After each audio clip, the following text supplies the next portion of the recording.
For our guest today, we have Ms. Dametra Baker, and she is the Contract Program Manager for the USDA, and she's here to tell us about what's going on with the USDA and the types of programs that's available for our community as well as the state.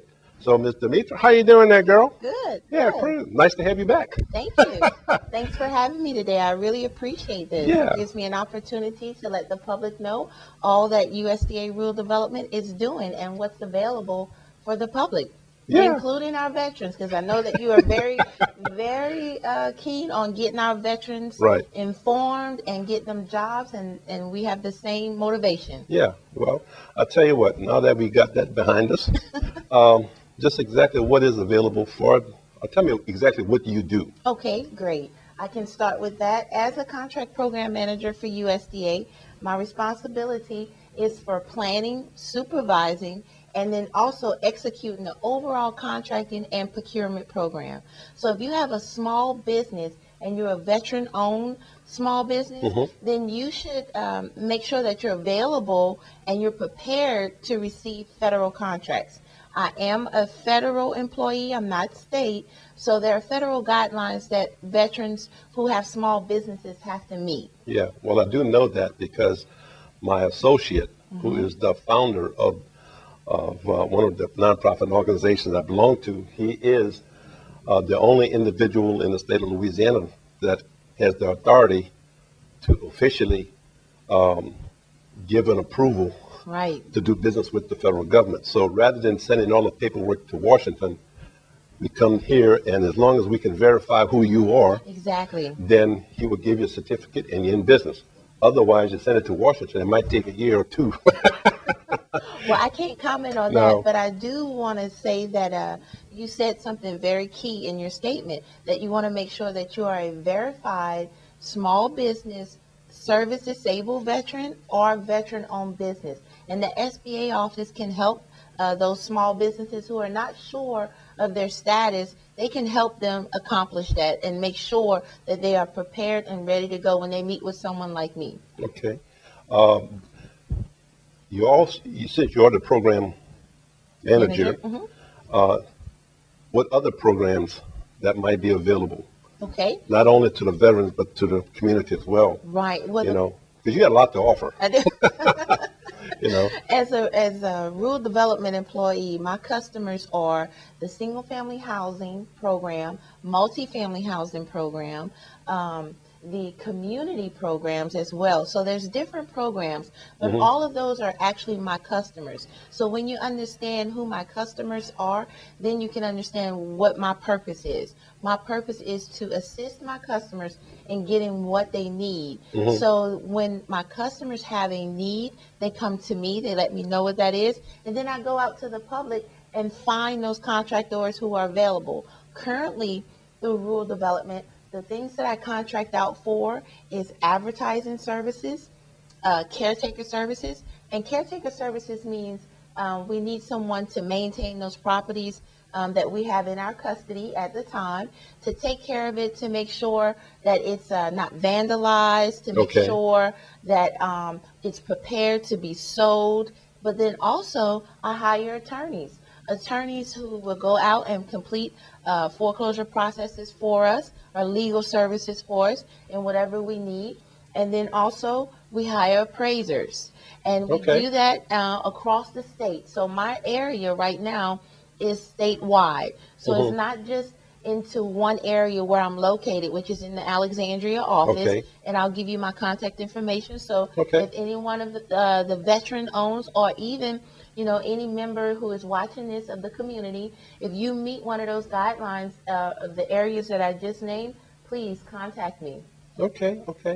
I know you mentioned something about the different types of contracts. So in other words, regardless of what area, you need to contact you to see if they qualify even to get involved. Because I do know of some businesses that want to jump into the federal contract side, but a lot of times entrepreneurs jump into the market, and the first thing that come out of their mouth is, can I get a government contract? Well, that doesn't work. Exactly. You have to have a track record behind you to start off with. Past and performance. past performance, and just starting off, just getting certified might be a hassle for you, you know. But then after that, you put you into the SAM management system. Exactly. Okay, you got to get into that, but you have to be certified first, the number, so you can actually get into it.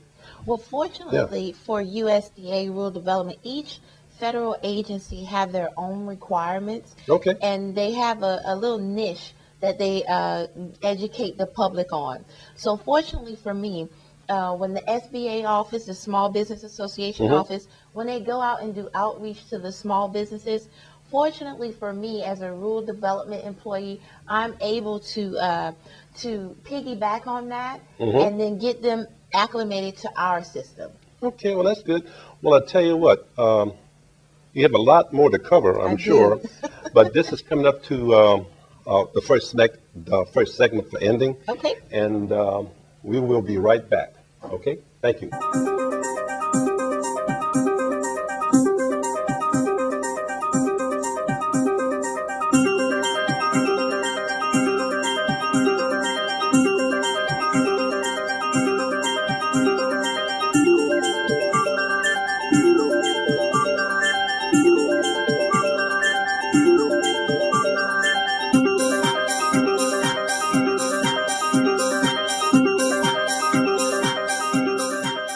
We are back today with Ms. Dametra Baker, and she is the contract program manager for the USDA, and we could try to pick up where we left off. Great. So let's go from there.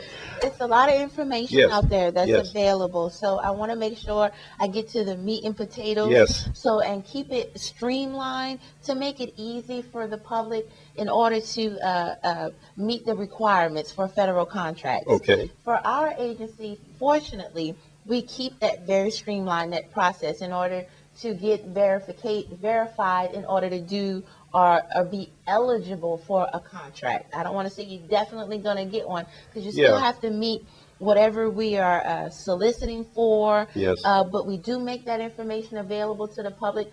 But the main thing that a contractor or a small business owner who has no idea of a federal contract or what to do with that, the main thing that they have to remember is SAM.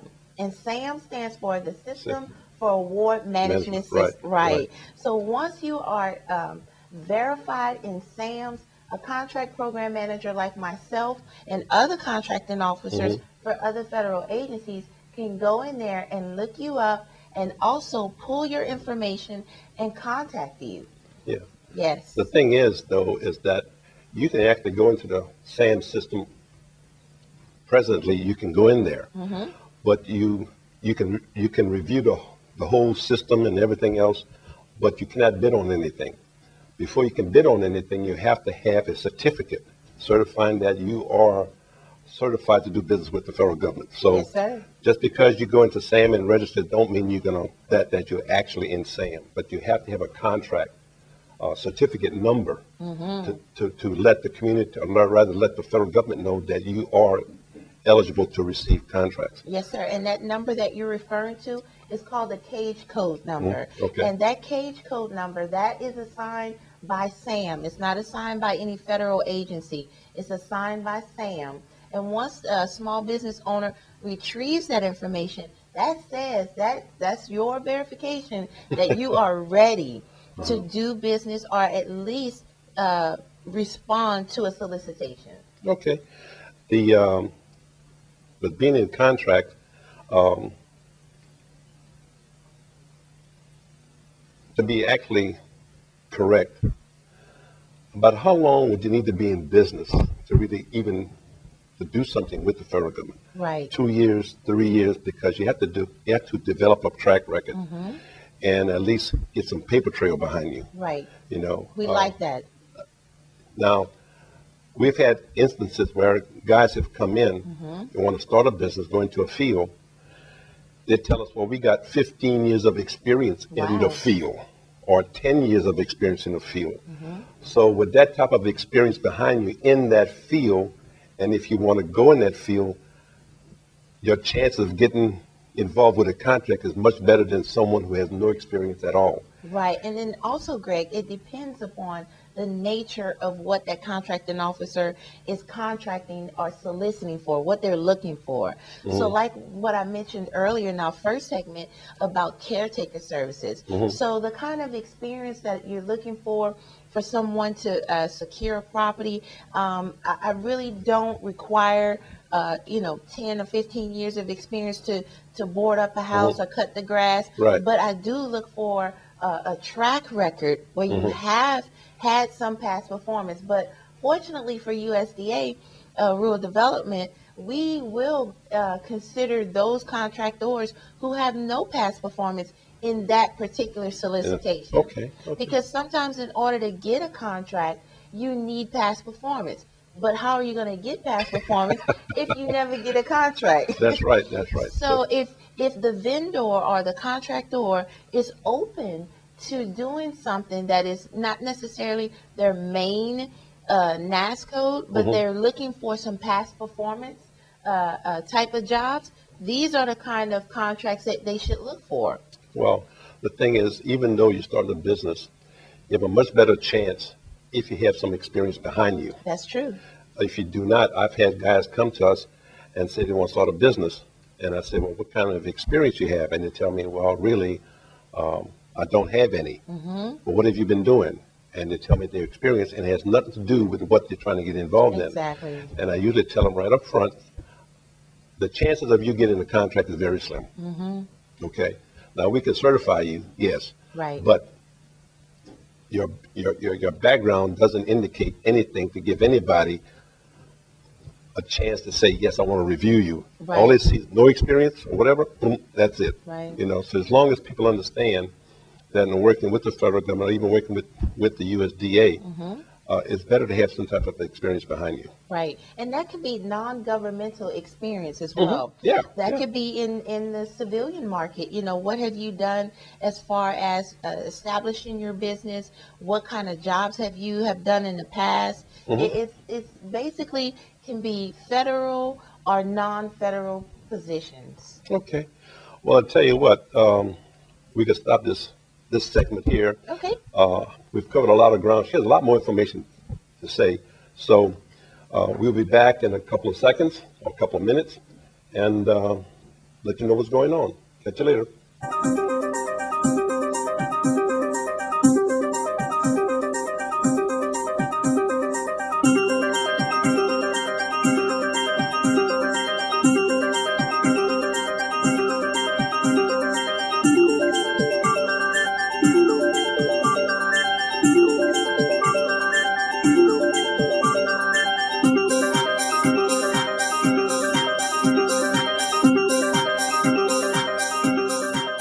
Okay, we're back with Ms. Dametra Baker. She's the contract program manager, and she's here today to share with us information about what she does and what is available to the community as well as the state. We'll try to pick up where we left off. Dametra, it's your show. All right, Let's go for it.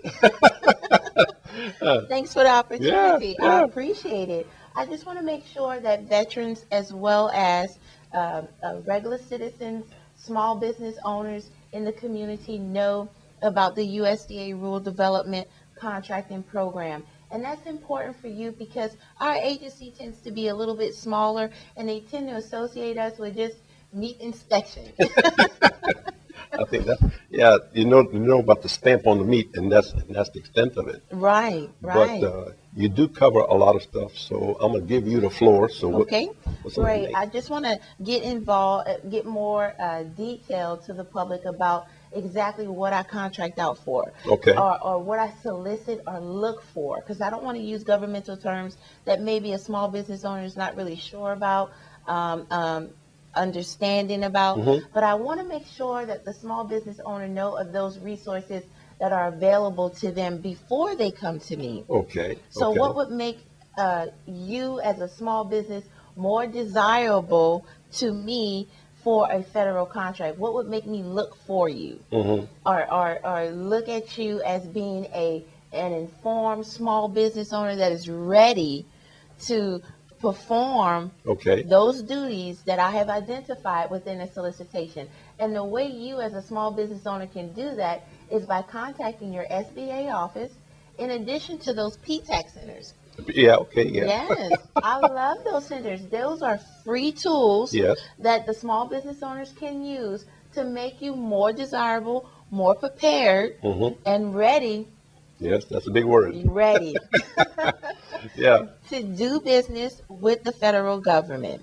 It's just like any type of venture that you're going out on, whether you're looking for individual employment for yourself, you have to have your resume ready. And you mentioned that several times in our previous segments that you have to have some kind of experience. that's right. That's And right. we don't just look at federal experience. We also look at civilian experience. Yes. So that's important that the small business owner know that when I go out and put an advertisement out there, that if I'm looking for someone to complete caretaker services, legal services, appraisal services, Okay. or advertisement services, that we are looking for ready small business owners who have been through the SAM. I keep saying SAM, SAM. Yeah, That's yeah. the System for Award Management System. And the P-TAC centers can definitely help you in getting registered in that system. So that way, when you come to me and you say, hey, Miss Dametra, I am ready to do business with your agency. I love it. I love it. I'm ready. And I'll say, great. Do you have your SAM certification? And then they say, no, what? If you What is say, that? What? What's a SAM? Well, that's the main thing. That's why I have you on the show, so you can let people know that there are requirements, and you have to qualify for certain things as well. Exactly. So you just can't jump into a federal government contract, whether it's USDA or whatever. Well, USDA and federal is still basically the same, got different rules, Right. but we're still federal. But you have to be ready to get involved with, you have to have your certification, your documentation all in place before they even take a glimpse of what you look like. Exactly. You know. But overall, though, I do know that in talking with you last time, it was an eye opener for me because even though I'm a vet rep and I'm a veteran advocate and whatever you want to call me, I was really not aware of what all the USDA is involved in. Exactly. And I was amazed. Now, you just one little segment. One little segment. That's the truth. Yeah. And from the last time, I had the opportunity to do the various department heads, and I was just blown away as far as what is available. Anytime the USDA can actually make a loan to someone, I never heard of that before. Exactly. You know, for housing. If for housing, whatever. For I mean, multifamily housing, that's an apartment complex. For faith-based organizations, we do have programs available to them. There's so much wealth of information. I like to think of our agency as like a farmer, you know, from a farmer's aspect. We are the farmer, and we're spreading those seeds out to the public, and whoever grasps it and is ready to receive it, they can produce a harvest off of that. well, I And tell you, so we don't want to keep it a secret. No. So we utilize people like you, and I just want to thank you so much for this opportunity, for providing this information to the public, because if the public does not know about these programs that are being funded by their tax dollars, you know, this is your tax dollars at work. And we want to make sure that they know about that and take Yeah. advantage of it. well, I tell you what, in your region, everything is considered rural, I think, except Lake Charles and Lafayette. It's the population, And I said, but Lake Charles, 20,000 or less. I mean, let's face it, Lake Charles and Lafayette are Rural. rural. No, not rural. Not rural, Everybody right. else is rural. So look, this is the end of the show, and I want to thank Ms. Dametra for coming on board, and I'm sure we can have her back in the future. Ms. Dametra, Yes, sir. you take it easy? Thank you. Okay. Catch you later.